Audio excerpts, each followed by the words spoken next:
దేవుని బిడ్డలుగా మనకి ఈ లోకంలో ఒక మేజర్ రెస్పాన్సిబిలిటీ ఉంది. ఆయన ఆస్తి కావాలి, ఆయన హీలింగ్స్ కావాలి, ఆయన యొక్క గొప్ప కార్యాలు మన జీవితంలో జరగాలి. కానీ నేను మాత్రం దేవునికి ఏమి చేయాలి?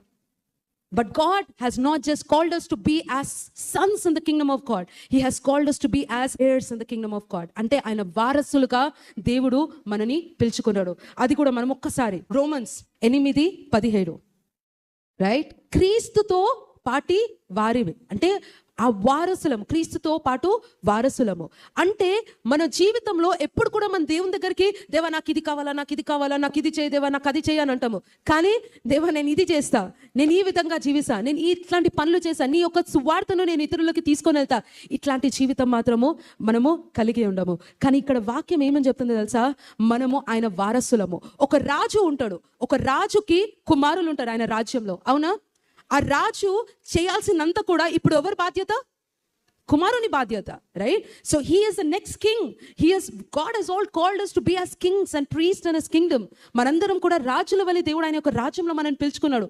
మనము ఆయన యొక్క ఉద్దేశాలు, యేసయ్య ఈ లోకంకి వచ్చిండు, ఆయన కుమారునిగా తన కర్తవ్యాన్ని, తన యొక్క ఉద్దేశాన్ని ఈ లోకంలో ఫుల్ఫిల్ చేసిండు, వెళ్ళిండు. ఇప్పుడు మన యొక్క బాధ్యత ఎందుకు అని అంటే, నువ్వు కుమారునవు అని నువ్వు పిలువబడినవు అని అంటే, నువ్వు కుమారునిగా ఆయన యొక్క పాత్రగా, ఆయన యొక్క పని వారిగా నువ్వు రాజ్యంలో పని చేయడం కూడా చాలా important. So we don't want people who are coming to God and saying God give me this, God give me that.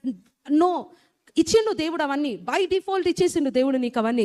కానీ ఆయన పనిని, ఆయన యొక్క ఉద్దేశాన్ని ఈ లోకంలో మనం జరిగించడం చాలా ఇంపార్టెంట్. ఆయన ఉద్దేశం ఏంటి?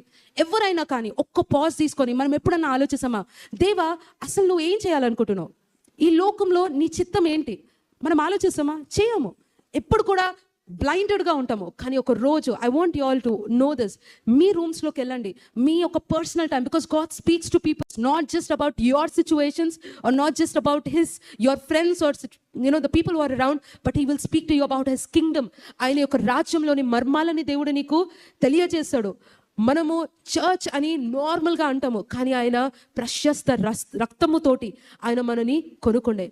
ఆ గార్డెన్ ఆఫ్ ఈడెన్, ఏదైనా తోటలో ఆ పాపము ఎవరి నుంచి స్టార్ట్ అయిందండి? ఆదాము అవ్వ నుంచి. బట్ మెయిన్ ఎవరుండే? అవ్వ కూడా ఉండే. సో అవ్వ ఫస్ట్ టెంప్ట్ చేసింది సాతాను ఎవరిని? అవ్వని ఫస్ట్ టెంప్ట్ చేసింది.